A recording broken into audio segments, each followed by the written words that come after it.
I may be a nerd, but I am not Okay. Urkel. Maybe. I'm not What? Mr. Okay. What's funny is that I was talking, we were talking. There was a joke that we did right before this, and I'm not gonna say it because Sure. we know this, but I did ask someone what was Urkel's last name, and then I Um, had to realize, and then you were like, wait a minute. yeah, It's in the damn name. yeah, it's in a name, Steven Well, Urkel. how about there's Mario and Luigi Mario. Sometimes it could be Well, his name could Urkel have been sounds like an Urkel. alien. That's what it Yeah. sounds like. You sound like you're a damn alien from outer space. What was Robin Williams' alien called? Um, Mort. Mork. Mork from Orc. There you go. It could have been Urkel from Urkel. How about I would say Garth from Earth, Actually, but those don't really work out together. I don't know why more people aren't named after the planet they're from. Like I feel like Earth should be the most common name. Well, I mean, there are people named like Terra. It's true, but I'm Is saying that Terra is like Latin, right? Is that what that is? it's from I think so. Captain Planet. What about Gaia? Well, why would it call it's from Captain Planet, but he's he's not his name's not Captain Earth. I'm sorry, that's true. His yeah, his name is not. It's well yeah. So I guess it could be any planet. Um, he's he's the captain of all the planets actually. that would be it would be kind of funny if it was like I'm Captain Planet and then yeah, he says that by the way. But then there's an episode where he just gets called to like Mars and it's like I'm not used to dealing with this shit.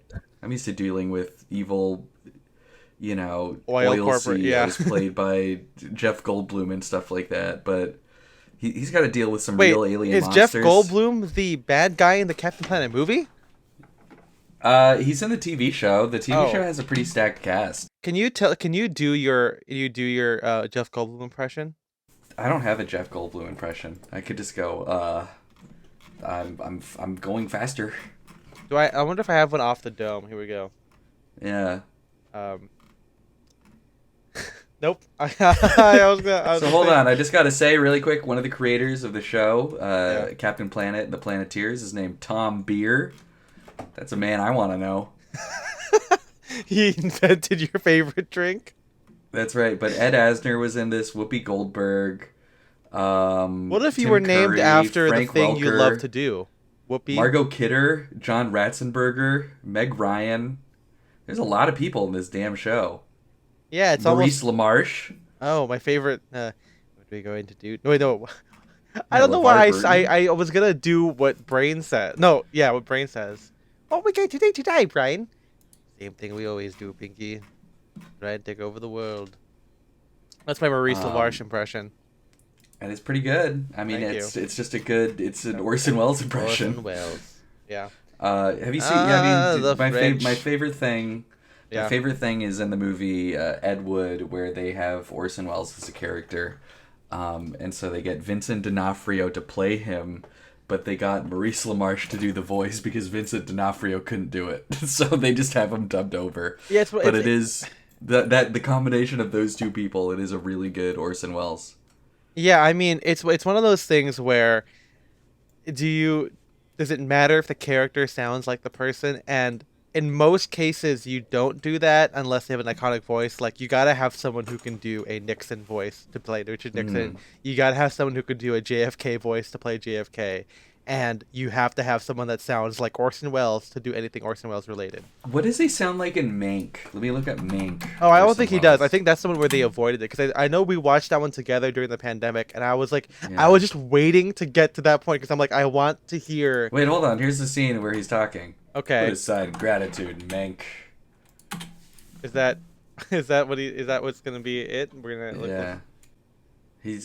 They're having a big fight. Mank and Orson are fighting, which I don't know. That makes me sad. It's like when I see You my may parents never fight. work in this town again, Mank. I don't know. That doesn't sound like it to me. Yeah. It just Anyway, sounds like a speaking- guy doing like a mid-Atlantic accent. Just like, yeah, we have a contract that you understood and agreed to. It's not really like a. It's like Frasier talking over there, you know? Mhm. People in the comment section love this damn movie. At 129, he apparently sounds exactly like Orson. Let me see. Yeah. Skip to it. It's just him saying maybe. Maybe. It's because it's a breathy maybe.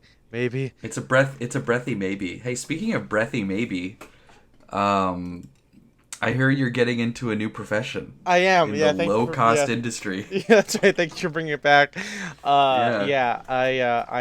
I haven't decided actually if the products I'm selling are at a very, very low and competitive price, or if if I myself am worth a low and competitive price. Or it's like you're just like always, going into restaurants and ordering hot soup and then packets of ketchup to get yourself a free meal. Or hot water. Yeah, and packets of ketchup. Yeah, like a Make some Depression hobo era soup. thing. Yeah. Hobo soup. I got ice. I got some ice soup. I got some ice soup. I'm so loud. I'm so giggly today. You're a giggly boy. According to I forgot what's the guy's name. I had to like scroll to find it again. What the hell is the guy? His name like Vincent D'Onofrio. Oh, do we get Vincent D'Onofrio? I'm gonna find out what Vincent D'Onofrio said this. Yeah.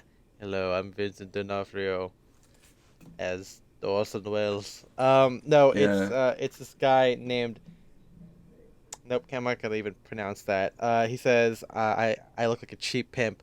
For those of you who don't know, Derek loves posting this photo of me at taken at church. If people don't recognize it at this point, but I'm wearing my brown Natty Adams suit, which is now MJ's, with a brown like a brown Western shirt, and it's me looking sexy as hell. It's like one of the coolest photos of all time ever taken of myself, because it's just me taking a photo of myself.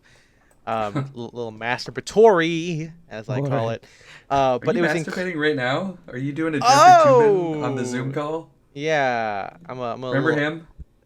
I do remember that. They also kind of referenced that in What We Do in the Shadows, where he's all like, "Oh, I'm sorry, I was too busy jacking it to all of your beautiful faces." And that was Mark Porsche, whatever that guy's name is. The guy who plays like boring the or vampire, like the energy. Well, they're all vampires. The energy vampire. Energy vampires. That's right. Yeah. But yeah. So Derek always loves to include me whenever he's talking about young guys and tailoring, and that is one example where he's saying like, oh, people think you look like Urkel, but here is a old guy, a shorter guy, a big guy, and a young guy, and that refers to Nicolas Gabard of Husbands. I'm pretty sure it was Urban Composition, Peter Zotolo, Tony Sylvester, and then good old Ethan M. Wong, yours truly. And he's like, look at these guys. These guys wear high-waisted pants really well, and they avoid that. And a guy called me, everyone looks good except for that cheap pimp. The Asian guy looks like a cheap pimp, and so that's me. I'm a fucking cheap pimp. You're a damn cheap pimp. That is. Well, yeah. What do we think that means? Do we think that means, that you just like your prices that you're offering are low, or do we think it means that you're like, I gotta get half-ply toilet paper when I go to the store. I gotta save the money. I get the 2-ply, and I have that device from The Office that splits it up into individual plies. Yeah.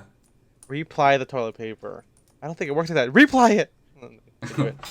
Do you think that they got that? Is that guy supposed to be like Mose? Like, I wonder like how they got him to be in that show, because it's like with Gabe, they clearly saw Silicon Valley, like we want to do that.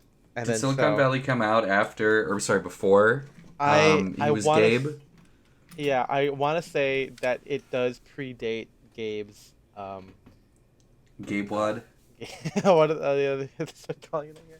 This is the Office Quarter, folks. In April 2014, I want to say first appearance of Gabe. In season 6. Okay, season 6. And season 6. Okay, come on, tell me when season 6. Season 6 of The Office. Oh shit, 2009. So it predates it by like 5 years. That seems crazy to me, actually. So maybe Silicon Valley is based on Gabe then. That's what I thought. Yeah. Okay, so I guess that's the opposite. He's a complete Gabe head. G-head. But What were we talking about before we got into games? Oh yeah, okay, I remember here. Silicon Valley. So here's what's crazy to me. I remember one time a guy was all like, "I can't hop on that high-waisted trouser trend." And I go, "Trend? Like that's." And if anything, low-waisted was the trend, bro. And we're finally going back to the original. And Yeah. and that's not what inspired this episode, but that is something I thought of because it's funny how anytime anything happens in the world of fashion, people are like, "Oh, that's just a trend." It's like, and I feel like we got to talk about what trends are, how we view trends, and most importantly, and what we actually are talking about here is how we engage with them and how we find out what applies to us. And that's the introduction. This is Style and Direction, a menswear podcast without the stuffiness. I am Ethan M. Wong. I'm Spencer DSO. And I'm MJ. Before we move on, I do want to say I followed Kiyoshi on TikTok, and it's funny 'cause he's gonna hear this like two months later. But his bio says menswear without the pretentiousness, and I'm like, okay, all right, hold on now, like that's you're a little stealing our intellectual property. We should sue him. That's right. We should actually sue him. We've actually just retained the services of an intellectual property lawyer. You will be hearing from him. Yeah, Mark, what does this mean? I'm doing a little social network thing. You're doing a little social network. Yeah, and then Mark can't stop talking about the chicken. We are kind of like the Winklevoss triplets in a way. Yeah, that's right. There's I'm 6'2" and there's 3 of me or whatever. That's right. I'm 6. Well, I wonder what we would be if we combined all 3 of our heights, because that's what we are. You mean the average of our heights, or literally combined? Yeah, or I guess we could do the average of our heights, but I'm not here to do 5'8" times 2 plus what 6 feet or whatever. Yeah. That's okay. 5 feet 8. That's 6. That's 10. That's 10/16, which is 11/1, plus 6. That's 17/1. Okay, that's 7. Okay. Yeah. We're 17. That's like roughly like a story and a half, I think. Okay, we're taller than the damn Na'vi. That's a good start, I'll say. Yeah. Oh, good. That's what I want. I believe actually look up Na'vi height. They're like 9 feet tall. They're not they're 9 to 10 feet tall. Okay, yeah. Come on, we know this. Mm-hmm. But yeah, we're talking about trends in this episode, and how would you guys characterize a trend? I like how you said that. So you were so concise, or not, I don't know. So your dictation was so clear when you said that. Trend? I don't know. I would just say it's something that kind of catches steam in the I guess in like mainstream culture or something like that. Like something that you start seeing pop up. First on like social media, and then in like menswear blogs, magazines, stuff like that. Whatever's hip and popular. Yeah, and then eventually it'll trickle down into like fucking Target or whatever. Yeah, and I guess if you our favorite book, Status and Culture, it's like once it gets to to that apex of predators, banality, yeah, apex predators. That's when the trend is dead, right? When you start seeing it at Target. But I don't think that selvage showing up at Target killed the selvage trend. Well, because I wouldn't necessarily call that like that's a trend. a trend, because I guess no, I think it was a trend. But that's also just like a construction method, It's like a type of specific fabric. It's like, in the same way that you could say that there was like probably like a trend for like I don't know, tweed or something like that a few years ago. Yeah. But it's like obviously menswear enthusiasts are still wearing tweed and stuff like that. It's like just because you start seeing like shitty tweeds at Target or whatever other store that I don't want to offend people who shop there, I guess. But it's not going to make it so people who are into fashion stop wearing tweed. Yeah, I guess, I don't think that selvage showing up at Target killed the selvage trend. But that's also, I wouldn't necessarily call that like a trend. I think it was a trend. Yeah. The need is still there. I mean, The yeah, I mean, I guess need. you could consider like Yeah. when it comes to menswear, the interesting thing about trends is that it's kind of like people just discovering something that maybe is niche at that point in time. It might not always have disappeared completely, and then Mm-hmm. people kind of resurrect it, and then of course usually it's some kind of taste maker, talking about status and culture, people who have high status that people aspire to have or want to be a part of, and then that kind of just disseminates, and that's how we have a trend where people want to do this. We think about like I I can't recall if Emma Chamberlain did it, but like the whole like you know Lower East Side look that we see of like the mini or the baby tee with like the maxi skirt, with like the little like the kind of like that. I call it like a charm belt, like the metal belt that has like the big pieces to it, the kind of clunky belt with the cowboy Mm-hmm. boots, with like the kind of Y2K sunglasses, more like the chunky kind. Like that look is trending, and maybe by the time we're talking about this, it's gone. But like yeah, I mean, and then you think about, well, why does that happen? I'm sure again an influencer did it, and then it kind of characterizes the Lower East Side, which some people want to aspire to be a part of, right? Because that's like a cool like the is that the village, the East? I guess yeah, the East Village. That makes sense. Like We're and not New Yorkers. We yeah. don't know shit. Yeah, I don't know what a I'll use an bodega LA thing. is. We What's a start seeing borough? the Silver Lake and Yeah. the Los Feliz girlies wearing it, and then people, love Los Feliz and they want to be a part of that whole scene. And then now everyone on TikTok is like that, no matter if you live in Los Feliz or not. And so, Mm-hmm. yeah, I think like Spencer says, I think it's just kind of like when when something just kind of catches the zeitgeist, and it's kind of like news, but like news that you can be a part of, right? I News you was can use. well, yeah. I remember I was Yeah. reading, I read this book about, called Arts Inc. by Bill Ivey, and there's a whole section about like heritage and how we have a right to our cultural heritage of just like, like the history of whatever we've made as human beings, and we should be able to use it and reference it.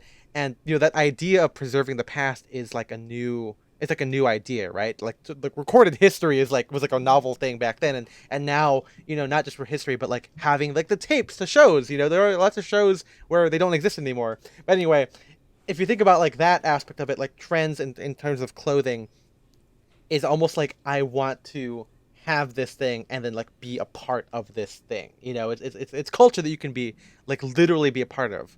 That's Mm-hmm. why fashion is an interesting thing, and why trends are a fascinating part of fashion. Well, because I Um, mean, we've talked about this before. yeah, I think, or I've seen people discuss it in our Discord and stuff like that. But since culture has gotten a lot more like atomized, I guess there's less like real subcultures, where people gather and have like shared experiences and stuff like that. Everything's on the computer now, and so dressing in these certain ways is I don't know, one way to kind of connect things to the real world a little bit. yeah, and we'll definitely talk about how we take trends, because something. It's funny that we're talking about this, and it's not to say that we are trend avoidant. I think we definitely, especially as JTR in the Discord has made it very clear to us, I think we all participate in trends in our own way. But the classic menswear crowd does it in a very interesting way, where we kind of intentionally maybe do it either really early or like incredibly late, um, and it's not as there's not as much keeping up with the Joneses, that Mm-hmm. most fashion enthusiasts or the kind of general public have. Because one of the things that surprisingly we've never talked about is a lot of the guys, when they try to get into fashion, they find out that it is like they find it intimidating, not because of the cost, because I think now, like Derek has said, we live in the best time for fashion. There are so many options out there that are affordable and accessible to all of us, if not just a little bit of effort. But they feel like they can't keep up because they assume that the whole game of fashion is to be on the cutting edge or to be the most popular thing at all times. And that's something that I have been like, that's like not why we're into this. You know, Mm-hmm. at the very least, we're like cosplayers, and and I know that's a loaded term, and I know that in cosplay culture there are trending things to cosplay. I think me and MJ were talking about like when we go to Anime Expo, it's like, oh, what's gonna be like the hottest cosplay that everyone's gonna do? Like Spy Family, like that was like a trending anime, so everyone's gonna do that, right? Or Uh-huh. whenever there's like a new season release of something, people are gonna cosplay that. But there's also, the steady cosplay that anyone can do at any time. Like Dragon Ball Z, One Piece, um, Death Note. Like basic cosplays or stuff that's just been kind of ingrained in like the fabric of anime culture that anyone can do at any time. And so like even it's just interesting that me and MJ were like, oh, even in here, like there are things that you can do to keep up or kind of just Mm-hmm. stay where you like it. And we kind Yeah. of like straddle that line. We're the Um, straddlers. but yeah, every time we talk in like men's in fashion, in male fashion advice, like I found a post from 5 years ago saying like, oh, how to develop personal style versus chasing trends. And so one of the reasons again why we want to talk about this is I want to also talk about, is following a trend antithetical to personal style. And I think as we've realized as writing the notes, I think that that's not true. I think they can both Mm-hmm. inform each other, and I think it's good to be cautious about it, but it's not something that you have to avoid. And I think a lot of classic menswear guys, at least beginners, when they first get into it, they think, oh, if I just get into classic menswear, if I wear a suit all the time, whatever, I'm gonna be immune. I've won fashion, but there are trends within menswear, and there are definitely ways like you're never going to be truly be timeless. And this is not truly about timelessness, because I think we've talked about that before, where timelessness doesn't really exist. It's kind of better to be outside of time or to kind of do your own thing, which is why I want to talk about trends and maybe why we don't or do participate in things. Well, yeah, because I mean, I think I don't think it's antithetical to get into a trend. Hmm. That's not gonna make it so you can't say that you have like personal style. But I think there is a difference between what a lot of us do, where it's like you'll see someone on your Instagram or someone at like a meetup or something, and they're wearing like a denim shirt or something, and you're like, oh, that's kind of cool. Maybe I should get one. Versus like I do see people online, sometimes like when you get the discussions of the like ethics of like fast fashion or like Shein and stuff like that. There are people who it seems like every 6 months they kind of toss out their wardrobe and buy a bunch of new stuff just entirely based on what's trending. Or you see the people on MFA or wherever people go now that MFA is ruined, who are like, oh, I'm so upset that wide fits are coming back into fashion and I can't wear slim fit anymore. It's like I think that's the difference, is like knowing that even if something is no longer quote unquote trendy, that doesn't mean you can't like wear it. Yeah, I Um, mean that kind of goes to what we've always talked about whenever we like critique this society, but it's like, Society. it's clear that a lot of people get into fashion or participate in fashion because of like again the status aspect of it. They perceive that the lessening of status to be like a fate worse than death, right? I remember mhm. somewhere, I can't find it. I wish this was a copy pasta somewhere, but a guy was all like, it's like evil or whatever to like not be, but like to be anti-trend, because sometimes people need to have friends and they need to date, and if you don't participate in that, then like what kind of existence is that? And I'm like, holy shit, that's like the worst take I've ever seen of my life. That is so funny. I love when people are like, it's evil, or it's like, yeah, morally wrong to do It's this. bullying. Yeah, Yeah, and it's and morally wrong to not support fast fashion. yeah, and it's so weird because I even think that that article, or that quote from Reddit was like that predates the kind of like Shein pandemic that we have, but it is interesting that people were like, I have to keep up because I want to keep my friends, I want to be able to date, I want to be cool, and I'm like, you can have all of those things and not participate in trends. You can Hmm. also like be cool and not be in trends. It might not be mainstream cool, but like, hey, I think all three of us are fine, and maybe that's the most pretentious thing to say because maybe we're not the coolest people, But but maybe we are the coolest. I think I'm cool, But and it's I'm also totally fine. the type of cool you want to be, or the types of cool you want to like Yeah, show they would people, say what right? type of status that would Yeah, be, right? because it's like you're never gonna please anyone anyways. So just find your thing that Yeah, you but think is cool. and that's Hmm. why I really want to, what I want to address as we keep talking about this, like why people participate or why people leave a trend, because you know it's so funny that now with influencers and everything, like people like there's a whole push for like authenticity, and even now I'm starting to get a little bit cautious or like skeptical of that because the current look of fashion right now is like the edgy Albert, kind of like our vintage casual, maybe a little bit sexier, maybe a little bit more 70s than we do. And it's always hidden under like, yeah, be authentic, don't follow trends. And it's funny because that look is trending, Hmm. and it's also kind of a response to the whole like moto skinny jean Kanye West long line tee, like scoop neck tee that was kind of like, like the popular like kind of Beverly Hills rich guy influencer look with like, the crazy like hair, like the YouTuber thing, right? Like Yeah. and it's funny like we're calling that like the new look authentic, but there is no self-awareness that this edgy Albert look is also a trend. It almost Well, I mean, makes I like feel uh sorry, finish your yeah, I thought, was but gonna say yeah. it's kind of like when I was talking about Jenna Lyons about taste, and they were saying like, oh yeah, Jenna Lyons like her eclectic, like high low mixing thing contrasts with what the kind of like more general homogenous look of the other Housewives of New York thing.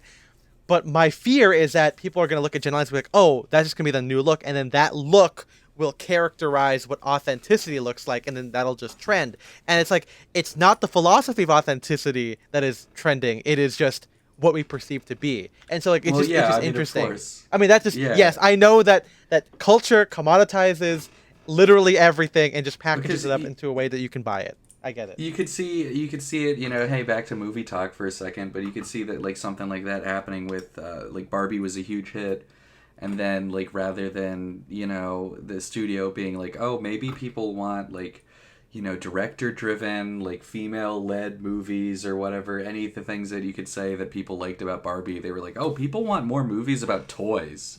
And so now there's going to be a shit ton of like toy movies because I think that was the success of the movie. But like what I was gonna say is that I think a lot of the people that are involved in the more casual stuff, especially the like the workwear stuff, they are definitely more aware of trends because I mean, one, like a lot of them are sellers, and so they have to like keep up with this shit. But yeah, it's a lot more like streetwear or just like the t-shirt sellers and stuff like that. But it's like you do see them talking online. It's like, oh, make sure you get this pair of jeans before it gets trendy, or get this jacket before like the influencers pick it up on it and stuff like that. So I don't know. I think people are aware of it. It's obviously, I think the more classic menswear, like the guys that wear mostly tailoring or bespoke stuff, I think they're the ones that are least likely to say that they're influenced by trends. But I think a lot of the people who are into casual stuff are much more willing to admit it. Yeah, and you bring up influencers, and I think that that's good because I was watching this other video by Fashion Elitist where something I've said is that influencers inherently have to keep up with everything because their income or first their exposure, engagement, views is directly related to their income, and the only way to do that is you have to be novel, you have to literally be engaging, you have to bring people bring the you have to be able to bring people to come in at all times, and a lot of that has to deal with trends, and you have to be at the forefront of stuff. You have to discover things. You have to find out something new to try, and sometimes with the ubiquity of the big ones, where you can really do no wrong, it'll still trend all the way through, and things can have what I guess could be perceived as lasting power. Like I feel like the Kim Hmm. Kardashian bodycon dress has captured female style for like the past like 5 years, and yeah, we're seeing like the Emma Chamberlain, the baby T maxi skirt thing coming in. Um, but like again, like the bodycon thing, it has been so iconic. I remember listening to Nymphet alumni where she said that like there's an episode that they have on dandies, but one of the reasons why we have maybe more attention to like tailored guys is because like the '90s skater has like infiltrated culture for like 30 years and it has stayed. Like that idea of like, Yep. this guy wearing like the hoodie t-shirt or like flannel with like a buttoned up over a t-shirt with like baggy jeans. Like that's just been the look of like a guy for like, yeah, 30, 40 years at this point. Hmm. And so but it's interesting because we've moved away from like, trends coming from um like celebrities or like fashion designers, um, and or like subcultures like skaters or whatever. And now it's just kind of been the internet, and that kind of just accelerates everything, like Spencer says. It fractalizes things, but not in a way that is maybe not positive, but in a way that kind of reduces your authentic tie to those things, because you can just move around stuff. And so it makes it, for the sake of trends, it makes it easier for people to just kind of move back and forth, try some things out, and Mm-hmm. and on the sad part, discard it when those things are no longer giving them the status that they want.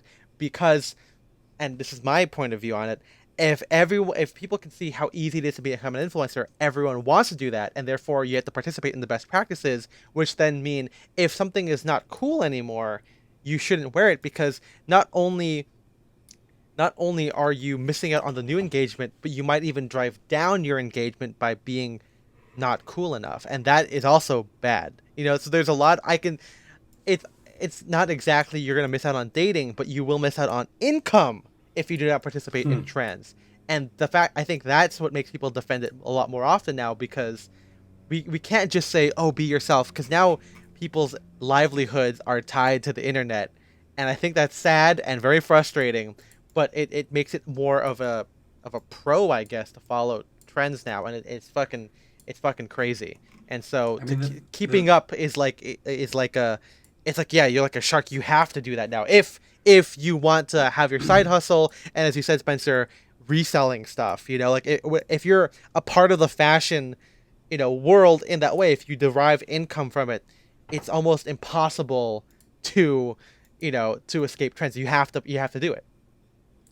I just think like I don't know. I always the thing that I always kind of find weird uh, is like when you look at someone's Instagram feed or you look at someone's TikTok or something, and it's like their style and their whole aesthetic just like changes drastically over like a year or two or something like that. And Yeah. I know other people have pointed out that a lot of aesthetic trends are now just we kind of what used to be subcultures. So now, rather than people being involved in like like punk or goth stuff, they'll just like dress it. Yeah. And I always, yeah, I don't know, I think that is another kind of difference, is like we've talked about this, but our style has remained more or less pretty consistent over the last like several years.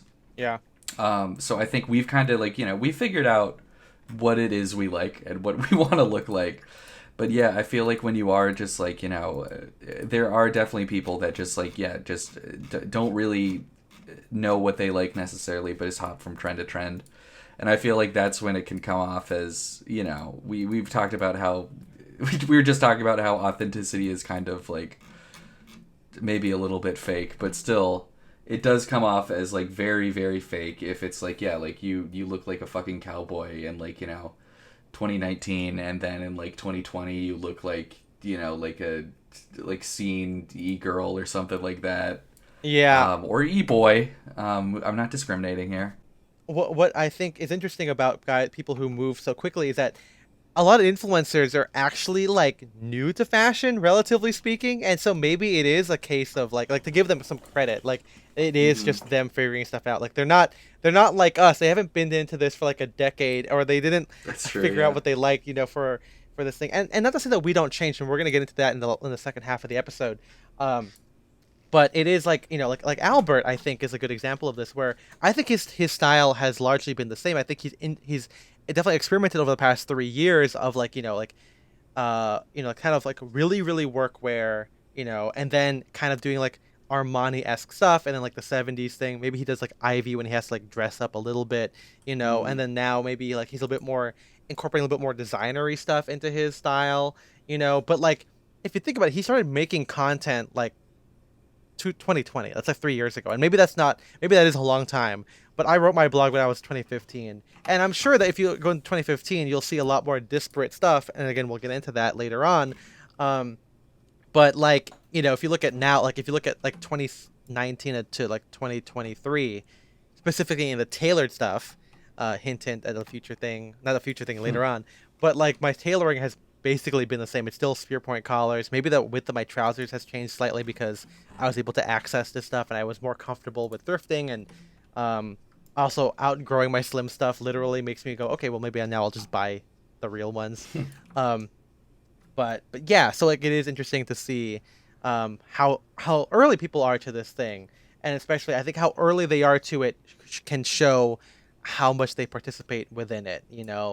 Like I think that like guys like Urban Composition, who has been maybe influencing as long as or been a guy into the fashion space and being an influencer for probably the same time as I have. I don't know when Styleform opened up, but I don't think his style changes that much, you know, compared to someone again who has started more recently. But it's very clear that we get our trends from online. Um, and again, you have the people, you have like Blackbird Spy Plane, um, who report on trends. You got GQ. You have Mm. Derek sharing things that he wants to try out. He has that I think he started that series maybe in like 2018 or so. The whole thing's like I'm excited to wear or things whatever I'm excited to wear in 20 whatever. Um, and if you read those, he also talks about trends. Like I think his recent one for like 2023 was like rib tanks. Um, uh, there was I think rib tanks was like a big one because it's like like that's pretty trendy. You might argue that's been a trend for like the past like 2 years because like soprano core and whatever, right? But Mm. it's funny that Derek is kind of like getting into that like right now, or he's at least recommending it right now. Okay, he says chambray and silk shirts. Okay, like that's not that's like we've been saying that. It's more surprising to me that Derek hasn't said it earlier.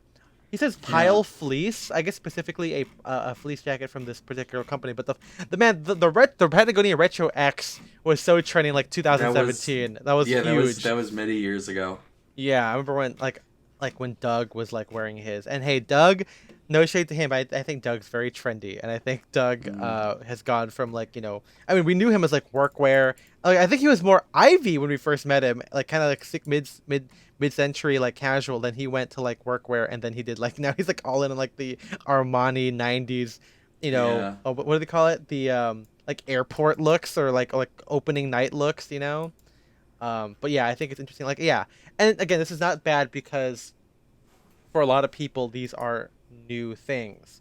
And I want to quote Blackbird Spy Plane here, um, where kind of as like a proponent of trends, is that sometimes it does expose you to something new that you haven't done before.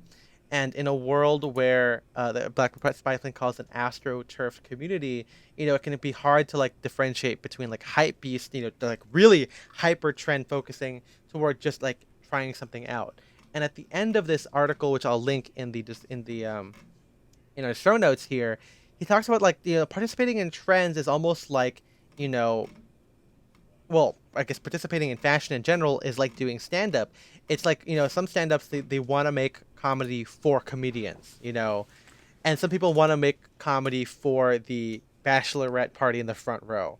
And Mm. sometimes the coolest thing or the more skillful thing to do is something that can make both people laugh. It's harder, and Mm. but there's a way to do that by participating in trends because with when you do it when you're making comedy for the comedians, it is like a little bit of a meta angle to it, right? Like you got to have a little bit of commentary on what people are currently finding funny. But if you're doing it for the bachelorette party in the front row, it's also got to be mainstream funny. Like they still got to have some appeal. And again, blending the two is skillful. And I like this analogy because I think that that's kind of true for classic menswear because as we've all said throughout this entire episode, classic menswear is not immune to trends. Things go in and out. It could be the size of your lapel, or Mm. the width of the trouser, and it could also be as big as what shoe you're wearing with this particular outfit, what shirt and tie combination, the length of the collar, what era are you pulling from, combining things with casual items like milsurp or jeans, or maybe it's going from salvage workwear jeans to flared jeans with a sport coat. And again, a lot of that is a way, personally, I see positive way of seeing classic menswear communicate with the greater community and bring other people in.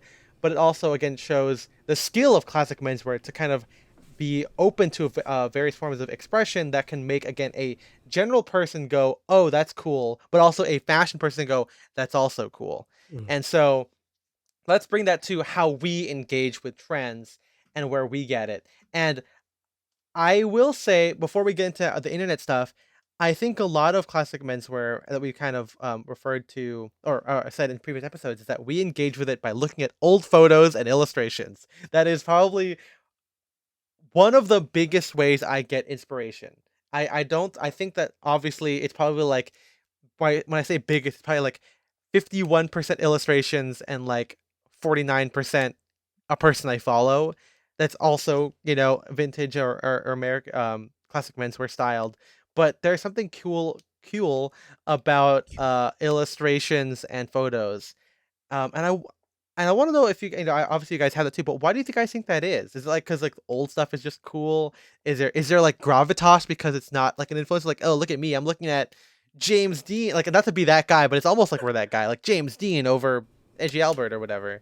Well, listen, I mean, hey, I love photos of like quote unquote like regular normal people, like partially for that reason. Mm-hmm. Mm-hmm. Um, but I don't know. It's like I'm just interested. I like seeing, I guess, slightly more candid photos because you get a better picture of like how people, Would like wear wear it. clothes. Yeah, Yeah. stuff like that. You get like, I don't know. You usually see something a little bit more unique and less polished and stuff like that.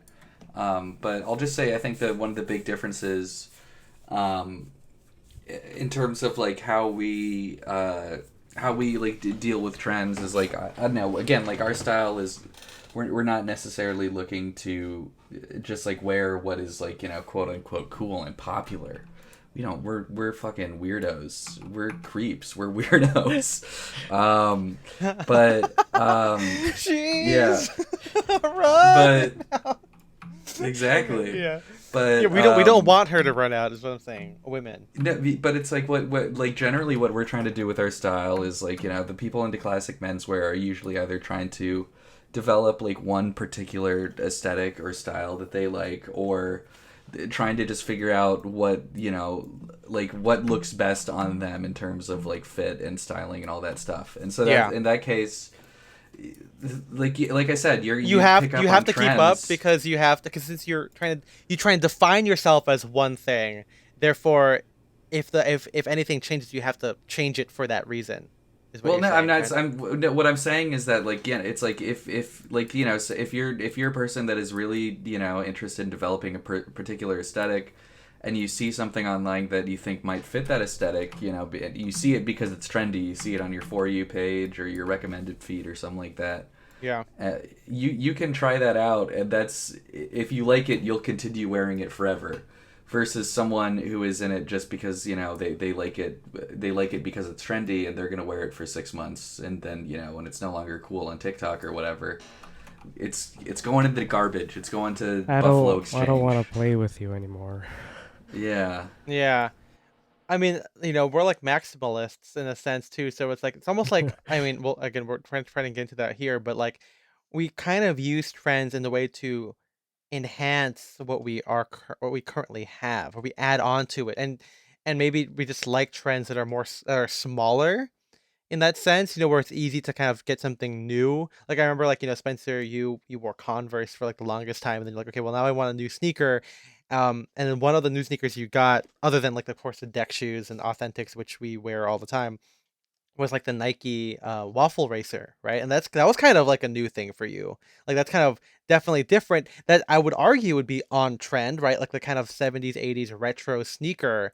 Um, and but like that doesn't really inherently change your look. I mean it does in a sense of like showing that, oh, Spencer is someone who pays attention, and there are more styling opportunities with that. But it also doesn't mean you have to go, okay, well I can't wear it with these pants, I gotta throw out these pants, or I can't like it doesn't.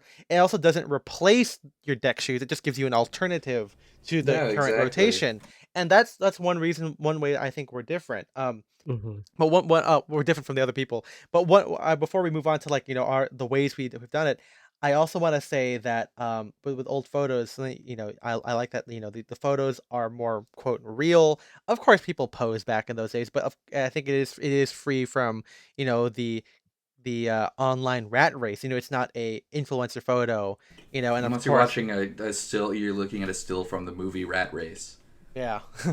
But I also know that I mean I even though I try and get authenticity in my photos, obviously I know that the context in which I am posting this photo is different. Like I'm still posting on a social platform as opposed to back then where 20 people would see a photo because it would be like in your family photo album or like framed. Like this is, I get that it is different, but there is something that is, something that I like from those things. And but the one of the big parts about that, and as well as illustrations, again, the context of which they live is different than today's, which has a bit of like a hipster, oh, I want to be different. But they also contain things that we just don't have, and the thing is with classic menswear is that, again, at this point we've seen a lot of stuff, but when we were younger and more impressionable, it was like, oh whoa, like this guy's wearing spectators, but he's not wearing it with a suit. Like that's crazy, and we would know, as we've heard from like Gentleman's Gazette or whatever, you wear spectator shoes with like a suit, and so seeing someone do that is like that's iconic. Or there's photos of guys in the golden era who are wearing like a pinstripe pants with a check jacket. And maybe that was a trend back then, but we're so far removed from that context where to us, like, that just seems cool, and no one's really doing that right now, and so maybe we want to try it. And so we get these trends. I guess we've turned these people into influencers, and I guess in the sense, if they are, movie stars or whatever, I guess they would be the original influencer, because that's how a lot of people used to get their style from. Prince of Wales, anybody? Oh boy. POW. But people would, but we see these stuff now when we see regular people doing it, and we really like that. We see old photographs, movies, I think, and with movies being so tied to, character-based dressing, or trying to express things through the medium of clothes, it is cool that we would pull things if we find camaraderie, or if we just want to do something cool. Like I remember, after we saw Hateful Eight. Is that 2018? That's such a long time ago. Wow. But I remember think it was even before that. Yeah, when was Hateful Eight? 2015? Once Upon a Time in Hollywood. Well, yeah, Once Upon a Time in Hollywood was like 2019. Okay, Hateful Eight 2015. I remember. 2015. I remember in that movie. Who's the guy? Fuck, dude, just show me the entire cast, bro. Michael Madsen is a cowboy. He wears like this cowboy print shirt. And I remember I wanted something like that, and this is also when like Spencer, you started like to buy like double RL shirts on eBay, because like we just wanted more stuff, and we didn't want to always buy Gabardine shirts. Um, and so I remember I ordered a custom shirt from Natty, where it was a spear point collar, double chest pocket, kind of be a Western. They didn't have they didn't have like it was a flat pocket, but not in the sawtooth, obviously. But I got it in like this jacquard blue weave, because even though it wasn't like a cowboy print, but I knew that like cowboy shirts had like diamond prints. Like there was like, yeah, they used to have jacquard prints, and I'm like, well, hey, Natty Shirts has this thing, and I got it, and it was like, that was like one of my first like Western inspired shirts, and I think MJ or Jay has that shirt now. I can't recall who Somebody has that has shirt. it. But it's so cool, and like that's another example of like I saw this thing, and this is again like almost 7 years before like the menswear Western revival, certainly before you and I got into it more. But like that was a cool thing of like, we got this inspiration from this movie that's also taking inspiration from old photographs, styles of like the 1870s or whatever it was, and that this took place. And so, but we also get inspired by things that come into the forefront, like we talked about the 70s 80s retro shoe that Spencer does, 70s styling, like the unbuttoned shirt, maybe the mixture of milsurp, like we all got um dismayed when the M43 pants were getting really trendy, and that was still Yeah. before, that was at the time you were looking for it. I was able Uh-huh. to I was able to predate that slightly, thankfully. But yeah, I know like you were looking for that kind of stuff. Preppy clothing comes back in, people getting back into workwear. And what's interesting about this is that even though like because we got into this like a decade ago, or the seeds were planted, sometimes these things that are technically within our canon kind of inspire us to kind of explore what that trend means to us. Like I think that I was always Ivy, but or people would call me Trad. There's a whole thing. I mean, people there was a thread on MFA of, is Ethan Trad? Like, and it was kind of like just this question of like, do I fit into like what Trad is and whatever. But I know that I had a phase where I was a bit more Ivy, during the Drake's phase of like 2016 or whatever, when like that was like the main source of inspiration, because that's the best menswear content at the time. Um, but now with like rowing blazers and like preppy clothing, like I feel more comfortable doing like shorts and socks, you know what I mean? Or like sweater vests with shorts or whatever, or more vibrant colors. And it's not that these are things that I had to buy that were new, but it was a way for me to recontextualize what I already had because of what's currently trending. I think that Sopranos core, even though I may be late to it, I still got my rib tank and I wear it, when things are hot or when I want to do that, but it is a little bit um I wouldn't have done it if Sopranos core didn't already happen. Even though a rib tank is something that like every guy has, I just happen to wear more of like a t-shirt. Um and with a shirt on top instead of doing the rib tank with a t-shirt on top, or with a button up on top.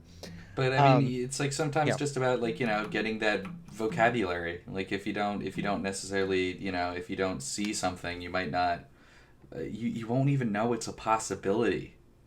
that's yeah, and I think what's interesting that we've I think at this point we've moved from it being like just old photos and maybe old movies, because when it goes to that way, we literally have it up to us to determine what we want to wear. Oh, not that that's crazy. Like I guess for inspiration.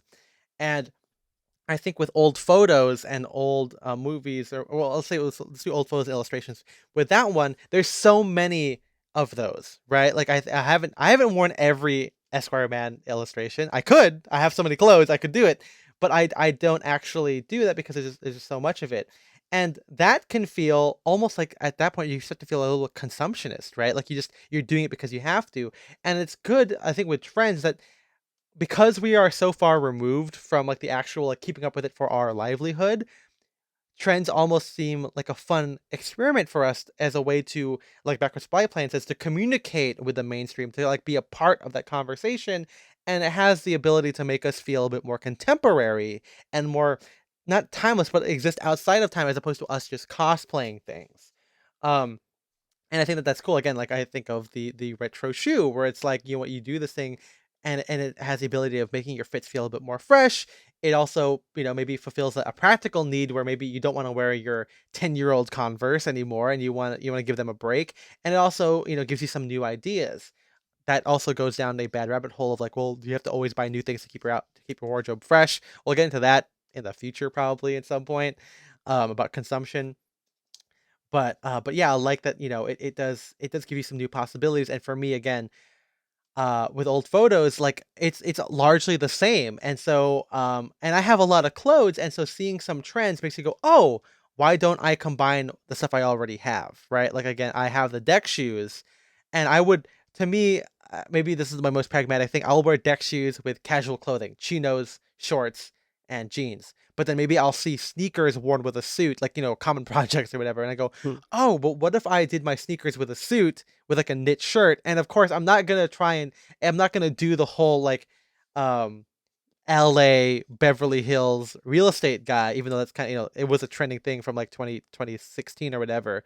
But this is my way of like getting the ideas from it, because I think the idea of a canvas or casual shoe with a blue suit is fine. Like the idea is fine, but I would not see that in Esquire Man or a old photo. Maybe there is. I'm sure there might be like some close example of it, but this is a way of me saying, okay, well, here is a modern example that I didn't have to find myself. I'm being exposed to it inherently and almost randomly, and it can inspire some outfits. And so in that way, it's almost like we're either really early to a trend or we're just straight up late. We're Uh, straight up late. We're tardy. yeah. And We're the so tardy boys. well, what's interesting is that when we're early, is that we like it, and sometimes it works out for us socially because menswear just keeps up, like it'll just get there. I think our use of fatigues and tailoring, which is honestly inspired by Ethan Newton. And it's funny because like all these things are kind of vintage inspired. Like you're kind of using the same silhouette, big chino, big pant with a big slouchy jacket. But of course, a specific combination is something that we haven't really seen in like Esquire Man or whatever. You don't see a 1940s guy or a 1940s um, like a family photo of a guy wearing military fatigues with a fucking blazer. You know, Mm-hmm. you might see guys wear like olive chinos in like the '60s, but like not like straight up OG 107s. Maybe if there was like an artist or whatever, but you have guys like Bryce Lenz who like kind of did it pretty early, and so of course we got it from that just because we already owned this stuff or because we were already kind of looking for that, um, and then we do it and we're early to the trend, and then now of course military fatigues like M43 pants are like currently trending because they are baggier than the OG 107s. They're baggy. And that's what people like. But there's also again the late aspect of it where you know I again I keep picking out Spencer with the retro sneakers, but those ones you could argue I think Spencer was a little bit late to that '70s trend because nowadays we're in the '90s and now we're in the Y2K era I think. But the idea of the retro sneaker, at least back then, where guys were buying like again the Nike waffle racers, like I think Spencer was a little bit older to that, but it probably helped show you that I can wear this because it probably when you're late to something you have the ability to look at the entire expressive history of a trend. Yeah, and I wasn't necessarily thinking of it in terms of a trend. I was just like, oh, I kind of want some sneakers, and I wanted some like retro '70s sneakers, and then they showed up on eBay. Yeah, but I guess I mean I think that they are still a trend, and the good thing that Dan and I think JTR kind of hinted at in our Discord is that when you're late to a trend, like let's say like the like cable knit sweaters. I mean, even though that we all want them because they've existed forever, but like some people like when they first came to really trending stuff, like maybe it would be like I know Tyler the Creator, like really hypey. But then, of course, as things proliferate, you get to see a little bit more different versions of it. And then you can see, okay, well, if I participate in this trend, it's no longer just the really trendy way. You can also do it in the more understated way because now the trend has started to mature more and it has proliferated. And so you get to have the option of like, finding an expression that you have camaraderie with. And that's a good reason to kind of let trend fester and let it develop. Again, it's not about saying, avoiding trends entirely, because in order to be stylish, I think you have to be in communication, and communication, like Black Spy Plans, involves trends in some way. But again, in order to do so, you have to wait for it to go. Like the Borat "my wife" joke. The first time that came out, the only way to do the Borat joke is to do like you're intentionally like my wife, right? Like you're gonna like you're intentionally my wife. Yeah, or I guess back then the Borat joke would be like a very nice. But as time goes on, you can do a Borat joke without doing Borat. Like the whole thing becomes a Borat commentary, the meta thing of how bad the Borat joke is, and so like that becomes I guess that could be its own trend, I guess, of the Borat joke. But you could also say that it's the overall creation of Borat has just led to that thing. But either way, that idea of like the joke had to have multiple variations before you can find out, now I can do a Borat thing because I find some kinship within it. And how about the trend of dressing like Borat? That was so popular for several years. brown suit, brown like gray just always shirt. wearing a brown suit or the banana hammock swimsuit. Oh yeah, banana hammock. Yeah. But yeah, JTR says it feels like the best time to get into a trend is when the choices are maximized. If not, that could be the best time to wear them. And that again, I think that we kind of do that. I think that we as we think about when we do participate in things, like I think I got into a chore coat kind of a little bit later, maybe. Again, that's such a long time ago. Maybe I was early into a sense, but like I wanted to wear it more than just like.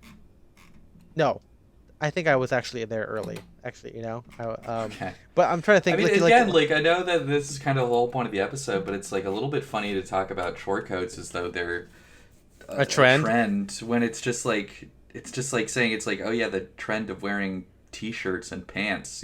I know it is crazy, right? Like I mean, yeah. But it is true. Where like it has like the short coat is a little bit of like that. It's almost like the yuppie look, like the urban professional. Like it is like well put together casual guy wears like a short coat with a t-shirt, and that's how you know because commercials are targeting that like lower middle class demographic, and every dude in a commercial is wearing a chore coat now. It is crazy. Like, Hmm. it's not like a hoodie, it's not like a denim jacket, it's a chore coat. Like, it's kind of fun. Guys on dates, style girlfriend tips for guys: wear a chore coat.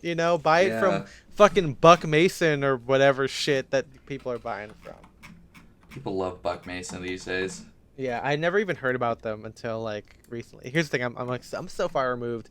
Um, You hate trends. but how about fatigue? I know it's a little bit harder to talk about fatigue because, how do you know when something feels played out? And for us, um, we don't really leave trends too much. We tend to like, again, because we're so late to it or too early, it just means that we stick with it forever. It becomes Well, yeah, canonized. it's if it's something that I actually like, I'm gonna keep wearing it. If it's something that I don't like, I'll try it like once or twice and then never wear it again. Yeah. Um, but yeah, It's that easy. That was it's easy. kind of crazy. Um, that like, we have, um, that like people, yeah, people get so caught up in it because I mean the reason I brought up the fatigue thing is because I'm always like, why did you even try it if you're not gonna stick with it? Maybe like it's not to say that we don't spend money wastefully on clothes in a sense. Like we all try things, we all buy stuff, and we end up not wearing it. But I think it's more so not really a trend, just because like logistic wise, maybe like we're just not smart. Like, oh, this Yeah, shirt's so we're cool, stupid. We're and straight up stupid. yeah. But fatigue is inherently part of fashion. I understand that people move on from things. People find things uncool. People want to move up. People want to maintain their status, and having something that is not interesting, um, is bad. If you're again, if your social life and your income is connected to it. But it's one of those things. I don't like it when people see a trend or a movement and they go, oh, it's played out, it's so common, I want to stop it. Like, that's kind of weird to me. I'm sure it is veiled in something else. There's something in there that is like, when people that they perceive to be uncool as wearing something, that is what makes it dead for them. um and like we think about like I don't know if monk straps are ever cool. I know I wore it. And we'll get into our trends at the end of this episode. But we make fun of monk straps now because I think like dorky ass real estate, you know, yuppie ass guys wear them, and that kind of was the Yuppie death ass the guys. death knell of monk straps. But like now we think about cool things. I remember like someone saying like, "Oh, I don't want to wear green fatigues anymore because they are everywhere now." And I don't know if he was talking about like guys wearing fatigues with suits or the whole TikTok thing. Because I also know that the Stan Ray OG 107s were trending for a little while, and so that was kind of a thing. Um, but yeah, I thought that was like like it's weird. It's almost frustrating people to go like to people to move on to something. I can see the appeal of moving on to something because something is cool, like something else is cool. But to stop doing something because you think it's bad that other people are wearing it is so dumb to me. That is so like imagine that with like I mean I guess I was gonna say imagine if people did that with music, but people literally do that with music all the time. We're like, oh everyone's I just don't like it. I'm like, come on, just listen to it forever, man. Like why like who cares what other people think? Um Yeah, like I said, if something's good, then like I don't know. I got a pair of overalls on Amazon that I didn't like, and so I wore those a couple times, and then I stopped wearing it, and that's. But if I had ended up liking the overalls, I would have continued to do it with regardless of whether or not I kept seeing vintage sellers I liked on Instagram wearing them. Interesting that Um, you don't wear them anymore. I thought I guess we'll get into that in a yeah, second. Um but yeah, it is so interesting to me. Like I just don't like that idea that it can be tied to like, oh, that guy's wearing it now I can't wear it. I don't I because the thing is I think if you're doing something really really well, it's almost as if a bad person wearing it will never be at your level and people will not mistake you for it. I think that's and maybe I'm narcissistic or maybe I'm being a little bit arrogant and assuming that's like I'm immune to it. Like that's why the whole like I like no shade to Ryan, but like when Ryan wrote the article or did like a cartoon of the alt right, wearing like polo shirts and khakis and like aloha shirts or whatever, and like he was concerned with And maybe he was joking. I can't remember if the comic at this point, but like concerned with, oh, I don't want to be associated with them, and I'm like, well, they also wear it badly, and I don't think anyone's gonna look at me wearing an Aloha shirt or a polo shirt and khakis and be like, that guy's alt right. Like no one's gonna say that about me. Again, I'm not white, so maybe that's more of an aspect of why it's an issue. That helps, yeah. But like I never think about like even now, like if a TikToker is getting to like, oh, get on those gabardine shirts or wear the M43 pants, I know that I'm wearing it in a way that is different. Or if I'm wearing it in a way that it's the same way to them, like if they're wearing it with like a baggy shirt like I do, which that's literally what happens, then who cares? And maybe then I'm cooler, like, oh, I guess maybe now I have some social clout for once. And I wonder, tying this back to stats and culture, I realize maybe I see myself as uncool. So it's like it's more so that other people should be scared of me. And so if I'm wearing it and they go, oh, Ethan's wearing it, I can't do that now. I'm like, it sucks to be you guys. I got it now, I'm not locked in here with you. You're locked in here with me. Exactly. You've claimed it for yourself. That's what I'm saying, and so I that's how I see like my own status in relation to trends, and maybe that's why I feel so comfortable doing anything, because at my heart I am the fedora wearing guy. So yeah, if the fedora wearing guy if the teenage gentleman is wearing Salomons, then you should reevaluate how cool you think you are, because I'm doing it now. But yeah, let's. I don't want to spend too much on this. Of course, classic menswear has had a lot of trends. Menswear, basic bastard, chino shorts, t-shirt, white sneakers. You got the workwear heritage movement that has been trending, and guys like that's a lot of ways where guys have like gotten into menswear to begin with. Because why? Because people have said the recession makes people want to not spend money on clothes. That's also where we got the whole timeless movement, where people, again, if people are losing their houses, they stop wearing watches. Yeah, people want to, they don't want to be frivolous anymore. So how do you get rid of that? You get into classic clothing, and that's workwear, heritage, milsurp, whatever that has stood the test of time. You got the hashtag menswear movement where, guys are being so casual for so long that people want to dress up, Mad Men, etc. And even within that, even if we were taking like the whole cultural movement away from it, there's also the fact that like, white pants with Neapolitan jackets, the whole Italian look was a very big trend, which I think is almost has staying power, because when guys wear tailoring in the summer, people wear white pants with blazers, tan shoes, which has had a death grip on men's dress shoes for such a long time. Tan shoes with literally any color suit. Monk straps, a way to differentiate yourself from lace ups and loafers or whatever.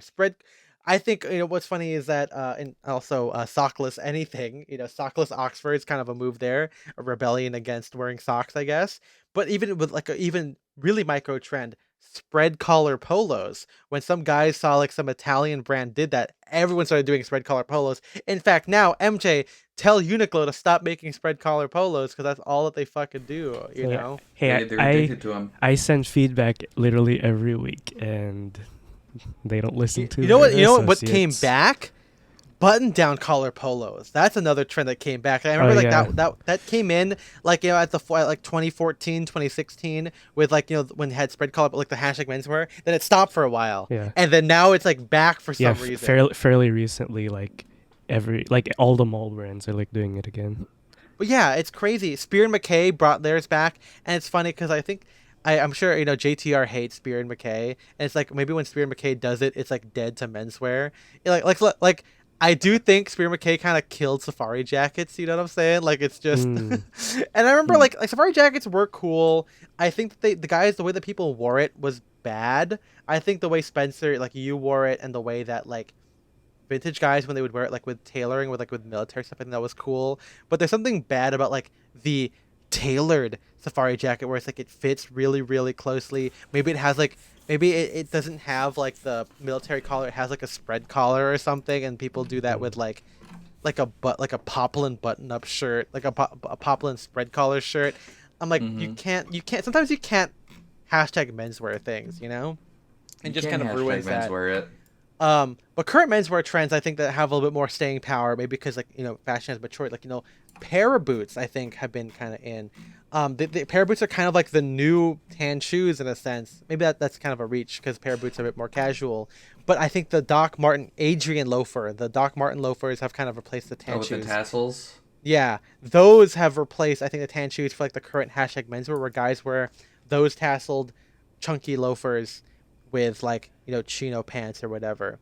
Within the classic menswear crowd, Belgians were in for a long time with like David Coggins and WM Brown. And they kind of went out for a little bit, and then now all the New York menswear guys, Alfargos, and maybe it's because they. Here's my hot take. I think the fact that when those guys started to get trendier, like when Alfargo starts to get work more directly with guys like Sean Crowley, and now they hobnob with literally I mean, those guys were in WM Brown during the pandemic. Remember that? So like, Yep. I wonder if like to kind of, I don't mean this in any accusatory way. Take this with all the love in the world, but hey, if you want to impress the rich guy that you're in the magazine of, and maybe you want to like show that you're part of the whole crowd, maybe start buying Belgians, and then you start to to fit in there. Of course, Belgians are a big part of New York menswear culture. Fucking Bernie Madoff wore Belgians when he got arrested. I think when he's wearing it with a suit. Lots of rich guys wear Belgians. I know it's more than just WM Brown. But like that's one thing. Like I think Belgians have like come back a lot in, and now it's easier to get into it. Now you don't have to do Belgian shoes because I think a lot of people make Belgian dupes now. Of course, Preppy, RL, ALD. That's not really trending. I mean, I think RL has been around for a long time, but like the resurgence of prep, especially in its kind of combination with streetwear, as streetwear matures from a hype culture, with like fucking FUBU and like True Religion jeans of like the early 2000s or whatever, to like the current zeitgeist. It has more of a mature look. You have that. Of course, workwear Millsap has always been in. You have all the microtrends like being tonal and slouchy. Scandinavian minimalism has gone from the overcoat and Chelsea boots to the classic menswear aspect, where we were doing like the cream tied sweater with the brown suit. Like the wearing all tonal stuff. You got Gorp, you got the rib tank, obviously. And so let's finish off here by talking about the trends that we have done. Because again, if classic menswear has always had a part of trends, and Esquire Man, when you read, I mean, Esquire Man wasn't about being timeless. That was literally a trade publication showing you, hey, you should buy this stuff. The good thing is that they had to make it like these things were illustrated; they didn't exist, so they just had to like design it, which I think is a little bit cooler because whatever. But classic menswear has always had a hand in trends, and so we are also not immune. So what have we stuck with? I would say that 1930s clothing is not really a trend. Yeah, I was gonna say that's. But if you think about it in a way of like you adopting something, I guess maybe that stuff is like more of like a personal style. But yeah, that's just within like a the style. 1930s trend. Like, did you ever do anything? Like, did you ever like try anything new within it? Because I feel like, I guess the answer is no. Because my style of 1930s was always like Esquire Man, movie star, or whatever, and that was always like spear point collars, foulard ties. What I never did was the swing tie thing, and I know that was the swing ties and the hand painted ties. That was actually a literal trend within the mid 1940s, but I never liked that thing. I mean, hey, but then you could also say that spear point shirts were a trend in the 1920s and 30s. So. Because they were moving away from the regular starched like club collars, Yeah. Yeah, that's again, I think true. it really depends on how we define trends, because I could say that the trends I currently follow are selvage jeans, military jackets, chambray shirts, but also those are just like items of clothing. Yeah, exactly. But I mean, okay, but like within there, I feel like Western wear I started to get into more when I saw people like wear that shit on Instagram.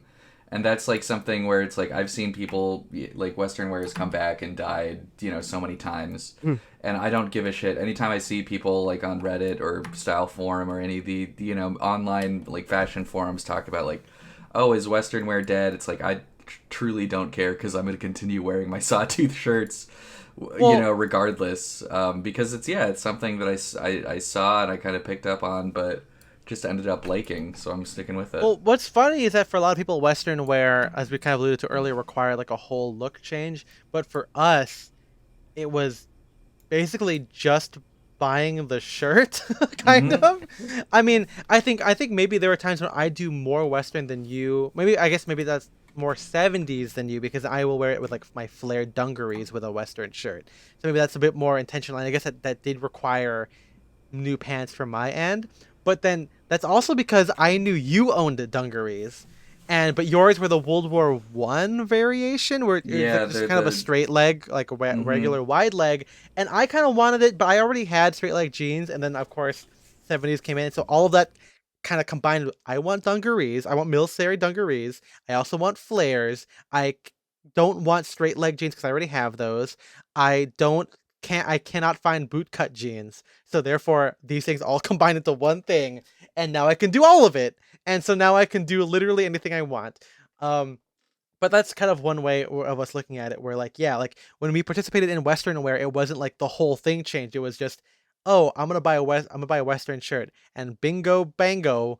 Uh, Dano it was not DNA. hard for us for some reason. I don't know, and maybe because we were still kind of earlier to it. The Western shirt thing. I mean, we saw Bryceland's do their prototypes really early on. I think now, of course, you can buy it directly. You know, the participation in it. It's funny how people like they wait for it to be ubiquitous and therefore it makes it easier for them to do it. Like, um, but because I think we live in LA, costuming houses, and also we're just good at finding shit on eBay, we were able to go, okay, I want a Western shirt now, and we were able to find it for relatively cheap. Like I found my sawtooth in like 2018 at the flea market, and it's a Levi sawtooth. I found my black Western shirt at in Japan. I found stuff on eBay. It's whatever. Um, but one thing, I mean, I think you and I did Ivy as kind of a trend. I think we went from like a little bit of like super 30s, 30s, 40s, 50s, and then when we wanted to, it kind of came at a point where you and I wanted to wear tailoring on a more day-to-day basis, and I think Drake slash Ivy kind of came in. That's kind of a trend in our overall life, and of course it had staying power, but that kind of I think came about because we just saw Drake's. We saw these guys, and maybe, yeah, maybe it is because we actually saw people who were our age. Well, maybe I think they're a little bit older than us, but like people who are relatively young doing Yeah. cool things, wearing tailoring that wasn't the armory, that wasn't bespoke stuff, and it wasn't like movie stars. So it And was a they way for didn't us. look so stuffy. Yeah, and it was guys that we were in, like, that we kind of had more kinship with, and maybe now we don't talk to those guys as much anymore. But there is some. It was kind of, even though it is brand marketing. I know. Atomic Dynamo will be like, hey, it's all trying to scam you, which is true. But like, it was still people like us, and so that it's almost like a photograph that you would find, because it's like it feels more real in that sense, quotation marks. And so like I think Ivy just had like, oh, we can do that, and we did, and it didn't require too much of us. I think, like, I think our ties kind of stayed the same. Maybe we started to buy OCBDs more often, like we kind of collected those more than just spear points, and then of course we could always wear the OCBDs on their own. Like, that's not like it wasn't like a, oh, we can go all in on this trend and then never wear it again. Like, I still wear the same OCBDs I've had for years. Like, it's not like Yeah. I lost them. I mean, You that's know? that's the other difference. Is like everything that we buy, we just want to wear for years. So Yeah, and the cool thing yeah. about menswear is that we can, if you, it's hard to do trends if you want to be a minimalist, because that requires you to constantly, throw out stuff. But if you're like us and you just keep it forever, then No problem. everything's all good. Hmm. I know, here's something that I know you didn't do, Spencer, but the tucked tie is something that I did. I'm trying to remember. I'm trying to think of like things that I actually did participate in, and Yeah. that was because, practically speaking, as we've talked about a long time ago, ties are long, and if you buy any tie made after 1950 or 1960 maybe, all ties are going to be long. And ties have remained long even though high-waisted trousers have come back. So if you're gonna wear that tie, you have to tuck it in, and that's how the Armory did it. That's how B and Taylor did it, and so I did it. And it's not just practical. I knew it was a move that hashtag menswear did, but that has stuck with me, because not because I want to keep that aspect alive. It's because I still want to keep my modern ties that I've thrifted, or the Drake's ties or whatever, because people still make ties that are too long, and if I want to wear it and keep a narrow knot, I'm not gonna make a fucking tight ass knot. If I want to keep the narrow knot, I have to tuck it in. Well, So again, would you call that a trend, or is that like, well, I in feel the same way you could say it's like, oh, I'm unbuttoning the top two buttons of my shirt. That's a trend. I'm doing the unbuttoned button trend well, right I would now. say I think in a sense it was for me because it allowed me to wear my modern ties. Or allowed me Mm-hmm. to open up myself to buying thrifted ties because at first I was like, oh, I can only buy vintage ties because that's the only thing that's gonna work with high waisted pants. You know what I mean? But now I'm like, oh, I can still look cool and not and be like, okay, I don't have to wear this brocade tie that's gonna fucking fall apart after 5 wears because I'm tying it so tight. I can actually Mm-hmm. wear I can find appreciation for modern ties because I don't want to just wear I don't like vintage ties just because they're vintage. I like them because of the design, and if a modern designer does that design, I want that tie too, but I just have to tuck it in. And of course, Mm-hmm. now it has added to my whole thing of you get the extra third dimension. So it has that tuck tie thing has become more than just a trend. It is an inherent part of the Ethan canon thing that we're going to finish the year with, right? We're still going to talk about me at the That's end of this right, stuff. of course. We talked about men's merch or Western wear already. How about merch? Merch was kind of a trend for us, I think. Mm. Like being able to openly wear merch, like with a fit, as opposed to like a pajama T-shirt, maybe. Mm-hmm. I know I mean, Spencer, again, you. that was just more of like I didn't really have many T-shirts or anything like that. Or it's like, if you're into vintage stuff, you can't just like get a ball cap or something. You have to like work to find the vintage one. Yeah, and And most so yeah. T-shirts, most vintage T-shirts are inherently merch T-shirts because that's what they were used for. Mm-hmm. Mm-hmm. I mean, yeah, like Spencer said at the beginning of this, all of this is just like things that exist, and we're just wearing them Yeah. and buying them. I know it's hard, but Because that's just I how it wouldn't is for say us. I wouldn't say there would be a merch trend in the mainstream because that's just a thing that people have always like worn. Yeah. Well, I don't think that that's inherently true. I mean, I guess not just in the mainstream, but like as a in a fashion way is what I'm saying. Like you know what I mean? Like you're doing this because you're into fashion. Like yeah, guys have worn merch T-shirts, but nowadays you're gonna wear like the Harley Davidson merch. You're wearing the I vintage feel like rap tees. I feel like that's been done for a long time. I feel like band tees and concert tees and stuff like that have been But they're like worn for decades. but like they're it's like like that's the look of like the fashion mf'er now. Like you know what I mean? Like Okay, that's the yeah. guy. And when guys are when people are making new clothes that look like merch, I feel like that makes it a trend. You know what I mean? Like guys are making new pants that look kind of like military pants or cargo pants, and so guys are making shirts that look like aged rap tees. I think it's crazy. I think you're not wrong, but I think it just proves that it becomes commoditized in a sense. That's what makes it a trend. Another trend, pair of boots. I think for Ethan and MJ, that's kind of a thing. However, I will say, as I said, it like in the pair of boot article or in my barber article, those things did exist, and we're just more late to the trend, if anything. Um, because you and I, we don't really buy stuff from like. I mean, if we really wanted to get it when it was like really peak MFA, we would have done like some like fucking European proxy site and like bought them there, or like Mm-hmm. went on Grailed. But we kind of waited until my friend Nick, shout out Nick Andre, he was there in person, and I was like, I'm gonna try this on, and he goes, okay, I think you should size down 2 sizes. I go, okay, and so therefore I was able to do that. So there's Mm-hmm. that. Something that I think I was on the forefront of, not really forefront, but fisherman sandals. I think I got into that. Like I got into that like 3 years ago, Yeah. and that's also been something that's Is been. that a trend?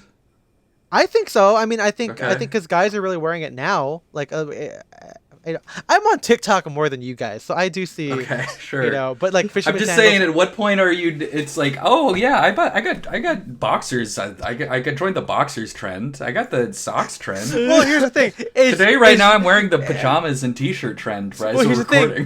recording. Hey, those of you who know, I don't wear boxers. So if I start wearing boxers, you know that it's a trend for me. Then that's what I'm saying. Um, Okay. I think we just um, started off with a definition of trend that we're no longer following. Oh no, I think I saw Ethan. I saw like fucking Tony Sylvester wearing them. Okay, I know that that's one person, and I know that there's also plenty of 1930s illustrations. But I don't know. I'm just aware that when I got into it more than ever, like I got into it because You it got trends trends in in your my head. head. How about that? I got threads in my Okay, head and there I you got go. trends, and so in my head it becomes interesting, and I get into it. Yeah. And I got into it at a good time because now everyone wants it. Um, and it's also helps because 2120 also. I mean, see, and I think the fact that the 2120 did it means that there is something there with the zeitgeist. You know, I'm sure Autumn was like, "Yeah, we gotta make this shit." Because if not, I would have had to fucking buy like churches or whatever. Hmm. Well, okay. Do you think us doing wallabies was a trend? Wallabies were trending, yes. Okay, there we Wallabies go. were a trend. There we go. I mean, yeah. So that's another example there. I think. I mean, especially because the Drake's guy started wearing them a lot, and that kind of was like I definitely got influenced by Matt and Chase. But then, of course, you reinforce it because I've seen plenty of '70s photographs, and but me seeing it on them was a way to go. Okay, there's more than just a '70s high school student. There's a way to do this Ivy, you know. Yeah. Um, and some more recent stuff that I don't, like I think stuff like Saf and Core is a way for me and MJ to kind of participate in more designer aspects of trending, and I guess at this point, like Spencer is, I'm sure is tired of saying at this point, but like those are just like niche cultures, like Evan Kenora, like the wide fit gang has always existed, and like there's a designer Hmm. thing, and Saf and Core is a way for me to participate in that, you know. But I think on a more specific note, tonal tailoring, specifically Armani, that I think is more zeitgeisty, especially because '90s is trending within the whole zeitgeist, night openings, etc. So wearing like the black suit with like a dark shirt, whatever, is definitely like this micro trend or this movement, if you want to call it that. And I think me getting into that, not just because of that, but also because of Frasier, is also one reason why. So Frasier was trending, not really, but in my Yeah, head. trending again, I did trending it. in your head. You made. Yeah. Are you? Please don't say that you got into the Frasier core trend because again, that's not. That is just you. Hey, I'm at the beginning of this thing. Okay, let's finish off now Uh, with things that did not stick with us. Spencer, what did you try out that did not stick with you? like I said, the main thing I can think of is I got a pair of Overalls. overalls, and that was basically it. I just wore them like twice, and I felt silly. There are times where it's like, yeah, the first time you wear like a hat or something, it feels kind of weird. But I was just like, I was not interested in wearing it enough for it to become natural. It just didn't feel like me. That's interesting. Like I think yeah, costumey is one aspect of. Do you think if you got into an overalls now, when you've had a bit more time to kind of develop that, or do you think it'll always be Like silly to maybe if you? I found like I don't know if I found like a cool pair that wasn't I don't know man like maybe a pair of like white overalls like painter's overalls or something like I don't know it's just one of those things where yeah the coveralls and the overalls are always like that's a little sometimes that's a little bit tough because that's like I don't know. That is. There's a difference between looking like it's like oh maybe this guy just like shops at military surplus stores or maybe this guy like works in a factory during the day versus like oh this guy's a farmer or like coming home from the factory like right now like that. There's a difference between those kinds of looks. Yeah. Yeah, I think that's tough because like I mean, what inspired you? What was the trend for you? I know it's probably just old Again it photos was and just like I would Ethan see like Newton. vintage dealers and like the Bryceland guys wearing them and I'd be like, "Oh, this is kind of fun. I should try it." And then I had an Amazon gift card that I didn't know what I was gonna do with any. I didn't know what I wanted to do with it, and so I got some overalls, Yeah. which I wore a couple times. And again, like maybe if it was a cooler pair of vintage overalls, that might make a difference. Yeah, I But do that was think that like just. having something cool about the actual garment that you're getting might help with that. Hmm. It's better than just. I mean, there's more of a connection as opposed to just buying the thing. You know. But that was also a thing where it's like the cool vintage ones can be expensive, so I wanted a way to experiment without dropping like $200 or something on something that I might not wear ever again. Oh yeah, that's the Yeah, downside too. Sometimes the good stuff that really help make it work is gonna be expensive anyway. exactly. Um, for me, I mean, maybe I know, maybe I'm not using the word trend in regards to myself correctly because it just sounds like, because trends are inherently tied to experimentation and everything. I know that that's a little bit different. I Hmm. know that I was aware of the slim fit trend, that or this the hash spins or look as a whole, and I did not get into that because of the trend, but because I wanted to be modern. I guess that could be the same thing, but I wanted to differentiate my modern fits from my vintage fits. So it's not really like I was participating. It's more so just I wanted to wear a suit and I was not aware or I didn't have the confidence to just wear vintage all the time. And I wasn't aware of like contemporary classic men's or whatever you want to call the armory. So I had to be disparate in both, and Slim Fit was a way for me to do that. But more specifically, I think Patagonia baggies, I think I definitely was influenced a little bit for those. Um, and the only reason I got away from it is because I couldn't fit into them. I think I got one size too small, and I didn't feel like returning them. I think I couldn't. They were like $20, and I don't know who I get. Who did I give them to? Did I give them to you, MJ? I have them. Yeah. Yeah, the ones with the blue ones. Do they have like yeah, with like the cool rose embroidered on it or whatever, the patch. Yeah, I have it. Damn. Yeah, and so those are cool. I'm sure I would have broken those out every once in a while, but I couldn't, like, they were just too tight on my thighs, and if I put something in the pocket they would bulge. And so, but I've actually, those ideas, like those easy shorts, at least for home wear, I wear these J. Crew drawstring shorts that I have 2 pairs of. I don't really wear them outside unless I'm like I do wear them, not really as like a intentional fit, but I wear them when I come home. I go to the gym, I change out of my suit, and then I go, okay, well, I'm gonna watch a movie at like 10 o'clock at night, and I don't want to wear pajamas, and I don't want to wear jeans, so I wear those shorts. But there's that. I don't think I did knit polos. I know the swatches was kind of like a trend. Also, again, that just sounds like me getting into something that is cool, that is normally cool, and has lasting power. But I think I would argue that swatches were a little micro trend that kind of unlocks things for people. And I still wear my swatches. I think they're fun. I moved away from overly Drake styling. Although I say that now, even though at the time, my most recent photo is me wearing purple socks. And so maybe not really.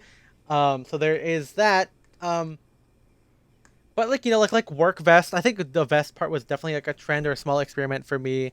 I gave those to MJ because I ended up just wearing jackets more than vests. I love the whole full sleeve thing. But what that really brings me down to is I think my casual style is probably the most trend sensitive thing, because I think that's what's changed the most over the years. Going from like vintage casual because I hung out with Spencer, doing SLP light, like a t-shirt with like a leather jacket and like slim jeans, or I guess not slim jeans, the jeans I had at the time with like Chelsea boots, which I still own. Like doing that because I want to be in conversation with things. Casual style is where I am forcing myself to be at the same playing field as other people. Super arrogant for me to say, I know that. But like, oh yeah, going from again, striped shirts or Gab shirts with casual jackets with Spencer, SLP light or like basic bastard light in my own way for dates or hanging out with people who are not menswear. And then now I just kind of, I don't know if I even have, I know I have a casual style now. I think it's just more now, am I wearing a tie or not? But there's this aspect of like, I just kind of wear my, like the tailoring, that's just my default. But I think that when you are trying to be a part of the conversation intentionally, that is where trends, and I guess this whole second half has been more about experimentation, which however you get inspired from it, you do get inspired from a trend or some kind of micro trend, but it's a way to access things that you want to try out for yourself and see if things stay. And to our credit, I think most of the things that we experiment with, most of them stick with us. And the reason why we do not stick with them, if any, is because there is something else that we also like. And I think someone even said that Ethan's moved. I remember one guy said, "Oh, you don't do the beret trend anymore." That like freaked me out. I was like, "What?" I still wear berets, and I realized I haven't in a long time, and that's because the trend of wearing your hair. Just kidding. That's not really a trend. That's just literally our body part. But like that is something that we've that I've kind of been a part of, or not been a part of, but like, that's something I've embraced. And so like, ultimately, I think trends are just a vehicle to find out how you want to communicate with the greater culture of clothing and what you find with your own expressive goals. And I don't think that trends are bad. I don't think that that hasn't been the thesis of this podcast, but it's just kind of like find a way to participate, or just overall not even participate. just be aware of clothing in general. Just look at everything and just find out what you like. And that's what we did early on. That's why Spencer is saying all these things we've seen before. I know that these aren't new to us, but they're new to me wearing them. And sometimes it does take a trend or something happening in the zeitgeist to inspire that within you. You know, again, Spencer being more into sneakers than I was. Spencer being more like, you know, buying a hoodie before I did. And of course, you know, we were around Doug, who was wearing hoodies, and of course being to know more of the vintage sellers in that way. That's not really a trend, but it trended for me in my own world, because in my world of illustration photographs, no one is wearing a hoodie with whatever, you know. Mm-hmm. But Spencer was wearing a hoodie with, you know, penny loafers and jeans or whatever, and I'm like, you know what? I want to do that too. John Greenacre also did the same thing too, but in an Ivy way with his, like, you know, and I had, like, you know, like Berkeley or Cal, a Cal sweater that my mom got when she visited there, and so like I get to wear that. So, you know, again, these trends are just for me a way to. It's a vehicle for experimentation, and a lot of these stuff end up sticking with me. And if they don't, it's because it's because they don't fit me not anymore, good. and they go to MJ. MJ, do you have any thoughts on I know before we close out here on trends? I know that you are, again, compared to me and Spencer, you are the newer person to classic menswear, and you also are more in the zeitgeist as well, because you know you have coworkers who are not all classic menswear people.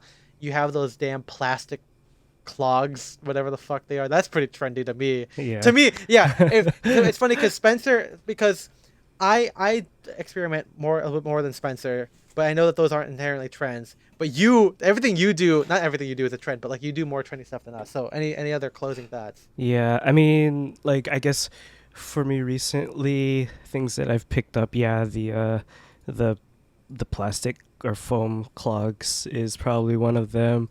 Um, the I feel like the EG vests are kind of trendy when I got into it. I'm through you know, I found out about them through Derek, and you know, apparently like the utility vest thing was kind of We're talking a trend about at that Derek, time. different Derek, Oh, was poppin'. yeah. So I guess that could be one. But I'm just kind of in that phase of just trying to wear all my clothes that I own right now. Well, that's um, what I'm doing. right. Um, I am trying to get away from slim fit, particularly pants. You know, stuff that I've just had or that you've given to me that don't fit as regular. I or mean, as yeah, I gave them wide. to you because I've replaced them with the wide stuff, and I didn't want to give them away because I think that they were fine for people who, like, they're not like overly slim, but they were like definitely like not good for my own expression. But I thought Yeah, that they were still good for people to wear because I know that you didn't want to go all in on a wide fit, you know, a couple of years ago either. yeah. And so they were your gateway, I guess. Yeah, because like for example, like, you know, slim fit like Banana Republic or J. Crew chinos just kind of like aren't it for me anymore. Yeah. So that's like the I know it's not like a recent trend. It's just kind of like slim fit is just still kind of like floating out there, but Yeah. um, that's Your probably thing about wearing all your clothes, I think, is really cool because I know that you probably embody even more than I do the concept of force versatility. Like, I know that you'll wear the clogs with like military fatigues, and I think that's probably more trendy with like I think I've seen something similar from like, you know, like TikTok stuff. yeah. But I do think, like, for me, like, I would never have done that, and so, you know, for you to like get to able to get more inspiration from that from other people, I think is really cool in a way that makes it still authentic. Because I mean, you don't, as we've discussed in your own episode, which people should listen to. You're not just clones of me and Spencer. Like, we all have a distinct style, which I think is really, really cool. And I think it's because we all find find trends that we like, or we get inspired in a general term from a lot of different things, even though they might stem from maybe similar places. There is still Mhm. expressed in different ways.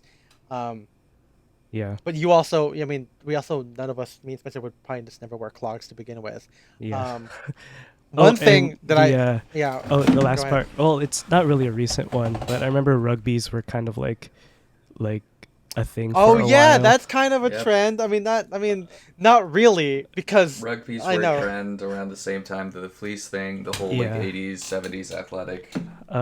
Yeah, that's probably It's just- one that I yeah. kind of like I held on to like from the beginning, I guess.